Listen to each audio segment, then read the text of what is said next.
morning, my name is Heather from Fork in the Loaf, and today I talked to my sister-in-law last night. We were messaging each other, and she was asking about my biscuit recipe, and I know I have one on my YouTube channel, so I sent her the link to that one. She has a friend who was wanting to make sourdough biscuits, and they couldn't find it, and I realized as I was making that, as I was messaging her, that I've never put on a normal biscuit recipe on there, a normal sourdough biscuit recipe, and I kind of did not set myself up for it last night, but I did. So I had just put together 2 loaves of bread dough and had it fermenting overnight. And so I decided this morning bread dough is very similar to the base or the foundation of the biscuit dough that you're making. It's got water, flour, sourdough starter, a little bit of salt, and a little bit of sugar. And biscuits have those things plus a few other things. So we are going to make a batch of biscuits with 1 of the loaves worth of my bread dough, and I'm going to show you how to do that. I'm going to tilt you down and show you. In my bowl I have 1 loaf of my bread, my sourdough bread recipe in here. Again, this already has salt, it already has sugar, it already has water, it already has sourdough starter, and it already has flour. It is a good dough base, and yes, see how it's ready for bread. However, we're going to alter it a little bit. I'm going to start by adding butter to it. Now, normally when you make biscuits, you're going to add the butter to just the dry flour, and you're going to mix and mix and mix it with, or cut it to make it into the, you're going to incorporate the flour and the butter alone together to make those little pea size, or to really crumb it together. We can't do that with wet sourdough. So I'm going to take, so I have Kerrygold butter here that I have softened. And I don't normally like to use Kerrygold. I usually like to use the cheaper stuff, but this is what I have soft. Anyway, so I'm going to take about 1/4 cup, which this is an 8-ounce brick. So I'm going to take 1/4 cup of butter, softened, and I'm going to put it in with my bread dough. And now I'm going to incorporate this in. And the bread dough is already tougher because it is made to be bread dough. The butter's going to incorporate in, which will help it soften just a little bit, and then I will show you what else we'll add to this, and we will be right back. I don't want you to have to listen to this. Well, I guess I can fast forward.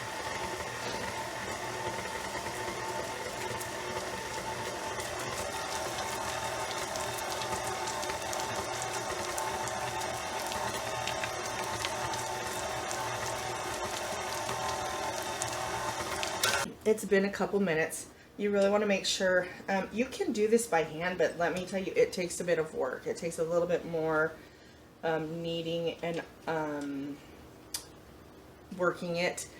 It's really sticky, and it's going to get a little bit worse. This is something you could, if you don't mind using fresh flour, you could lay it out on your surface and cut it. At this point, I'm not sure this is going to be dry enough to do that.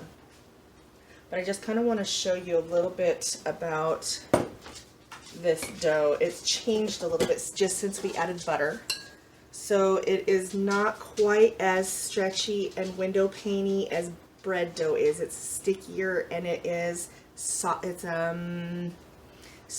It's more pliable, I guess. Maybe not. It's breaking down the glutens, for lack of a better term, which is kind of what we need for biscuits, right? We don't want biscuits to be as tough as a bread dough. When you are making regular biscuits, often you use buttermilk or regular milk. Buttermilk has a tendency to react with your baking soda, which creates a little bit more lift because of the lactic acids in it. We have lactic acids present in our sourdough from the fermentation of the sourdough. So I'm going to use powdered milk, and I'm going to add about 2 to 3 tablespoons. I'm going to do 3. Milk adds a protein to it, and it adds more. Well, this is a non-fat milk, so that's not going to add any fats to it, but it is going to add at least a little bit more of the protein. I don't want to set that in there yet. Okay, so in here, normally you would just use baking soda, but because I want the baking soda in it for the extra lift, but I do not want all that extra taste. So I'm going to use a half of a teaspoon of baking soda, and I'm going to add about a tablespoon of baking powder. And yeah, this is very similar to my starter biscuits. So I'm going to add a tablespoon of baking powder. But here I'm not adding any extra salt or any extra sugar. It's already in there. And now I'm going to just incorporate this.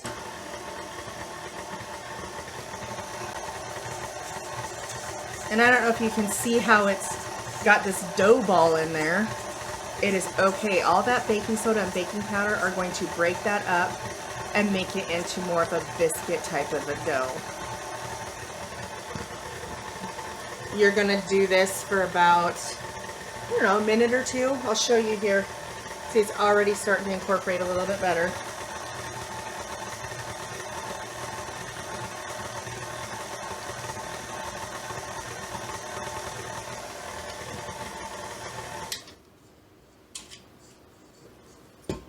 And I see in here that there is still some clumps of milk and stuff that's not quite incorporated in, so I'm going to do it just a little bit longer.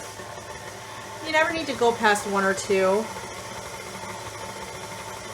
Not for breads.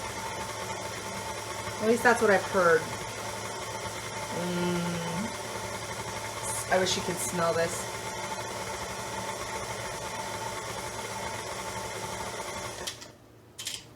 Okay.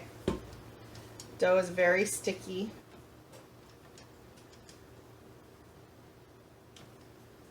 Now, if you were not opposed to using fresh flour, you could flour your surface, roll these out, and make these into your cut biscuits. I'm just going to drop biscuit them. I really kind of prefer just doing drop biscuits. I don't like having to clean up after the rolled stuff. I'll be right back. Okay, so I have about 2 scoops that I like to use, and it depends on what we're doing. If we're going to be doing like biscuits and gravy, I like to use my 1/4 cup scoop. If we are doing biscuits as a side, or actually I usually use my 1/4 cup scoop. Every once in a while I'll use my 1/3 cup scoop. I use this a lot more for muffins. But every once in a while, if you want a bigger biscuit for whatever reason, I love scoops. Anyways, I think I'm going to use my 1/4 cup because that's my go-to. Now, in my pan, okay, so I have put this in my oven. I've got my oven preheated to about 425. I've melted the butter in here. The pan is hot. And I'm going to just take this out, and I'm going to scoop them right into the hot melted butter.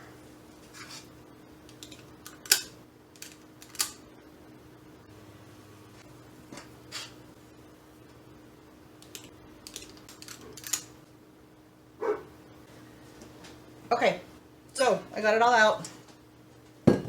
Got it into my pan. I'm going to put this in my oven for about 18, 20 minutes. I'm going to do 20 minutes and see what happens, and I'll be back. Okay, so when I first started making biscuits, I used the recipe off of Cultures for Health, and I think I'm afraid I might have tweaked that a little bit too, because I always tweak my recipes. I never ever use a recipe. Often the very first time I do it, I will do it how the recipe states to do it, and then I always try to do something different. It's kind of crazy. But so my first recipe that I used was from Cultures from Health, and what they had us do was, so the night before, like last night, I would have taken my butter. I use butter. You can use lard. You can use Crisco if you use that kind of stuff. Any sort of a hard fat. You're going to cut that into your flour, and then you add your sourdough starter, your sugar, and then you add milk. And then you would incorporate that all together. You cut your butter into your flour, add all your other stuff, incorporate that into a dough, and then you would leave it in your bowl overnight and let it sit out on your counter. And in the morning you would add your baking powder, baking soda, and they use a lot less baking powder than I do, salt, and you would kind of knead that into your dough. And then you could probably, I remember it being a little bit stiffer, a little bit drier than what I just did. And so you could potentially roll that out. The thing that I found with this recipe, which I do love it, and my recipe is just so much easier. I don't often think that far ahead to be able to do now if I have planned my breakfast to have biscuits and gravy, I might, but really even nowadays I just make my starter biscuits because I love them. I love how easy they are, and they taste great, and they're always consistent. One of the key things to that is to make sure that your baking soda and baking powder are current, that they're not old. Old baking soda and baking powder, they die. They have a shelf life. They have a point where they don't leaven as well as they used to. So you want to make sure that it's current, that it's up, you know, like it's fresh. You can keep it in the freezer. You can keep it in your refrigerator, or I keep mine in my cupboard because I go through it so much. But if you're somebody who really doesn't use a lot of it, keep it in your refrigerator. If you have room in there, keep it in your freezer. It will not hurt it. It'll actually help it last longer.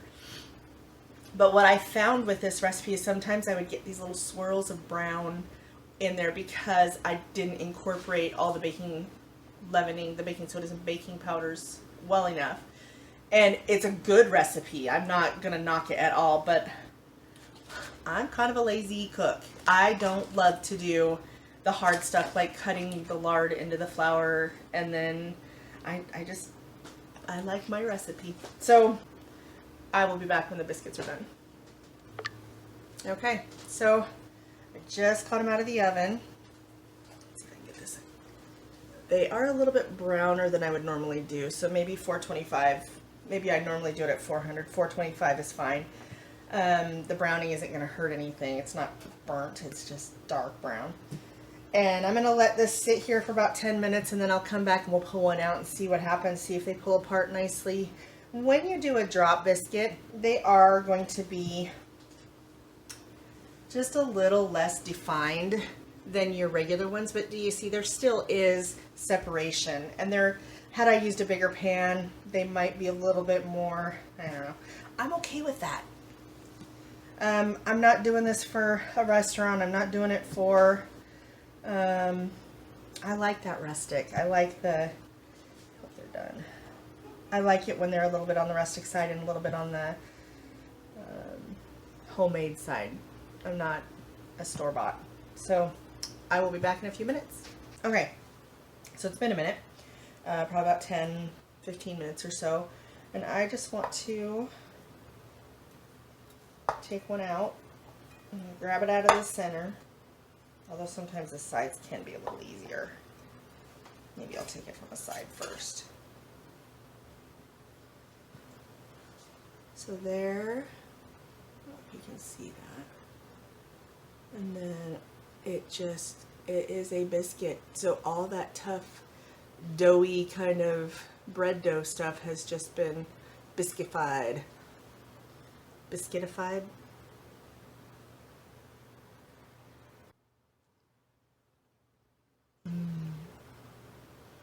I love biscuits. There's another biscuit recipe. I have a tendency to love biscuits. I have a tendency to like them for breakfast, for dinners. If we're doing like a stew or a good hearty soup that needs a biscuit, I like to do biscuits. I still prefer to use my starter. To make my biscuits because it's right then and there. It's as simple as doing it from scratch. That time, you know, like at dinner time. It's like, oh goodness, I forgot to set up biscuits the night before. It's okay. I just use my starter, and I kind of do the very similar thing. So, just thought I'd give you a more, a different way to do them that's a little bit more thought out, a little bit more planned ahead. And I hope one of these recipes works good for you. Thank you for joining me on this adventure of a fork and a loaf. We'll see you next time.